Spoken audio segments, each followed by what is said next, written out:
सचिन अहिर यांनी आज शिवसेनेतून उपसभापती या पदासाठी अर्ज दाखल केला। सध्या कट कारस्थान चालू आहे। घटना संपवण्याचं काम सुरू आहे। लोकांना पदाची आमिषं दाखवून त्या घटना केल्या जात आहेत, त्या चुकीच्या आहेत असं ज्योती गायकवाड यांनी म्हटलेलं आहे। आणि या सगळ्या संदर्भात ज्योती गायकवाड यांच्याशी संवाद साधलाय आमच्या प्रतिनिधी मीनाक्षी म्हात्रे यांनी। पाहूया।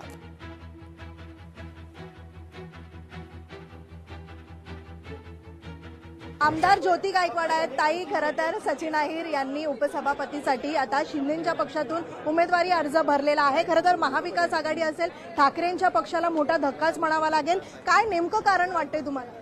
नाही, ह्या ज्या गोष्टी आहेत त्या खरंच खूप चुकीच्या आहेत। लोकशाही संपवण्याचं कारस्थान चालू आहे। घटना आपली संविधान संपवण्याचं काम चालू आहे आणि ह्या कुठेतरी लोकांना आमिष दाखवून, पदाची आमिष दाखवून, निधीची आमिष दाखवून ह्या ज्या गोष्टी केल्या जातात त्या खरंच खूप चुकीच्या आहेत। आणि जे राज्य सरकारचं जे महत्वाचं काम आहे, लोकांची प्रॉब्लेम सॉल्व्ह करणं, लोकांच्या ज्या गरजा आहेत त्या निभावणं, शेतकऱ्यांचं आंदोलन असो, मुलांचं नीट पेपर वगैरे फुटीचे काम असो किंवा महिलांची सुरक्षा असो, बेरोजगारी असो, महागाई असो, ह्या विषयाला बगल देऊन ह्या ज्या लोकांना फोडायचं काम चालू आहे आणि ते सगळं असंवैधानिक मार्गाने, यासाठी खरंच आम्ही त्यांचा निषेध करतो आणि निंदा करतो की ह्या गोष्टी इथे अशा घडल्या नाही पाहिजेत। पुरोगामी महाराष्ट्र त्याचं सगळं राजकारण बदलण्याचं काम इथे केलेलं आहे आणि त्यांना जे सगळ्यांनी जो सपोर्ट केलाय तो खरंच चुकीचा आहे।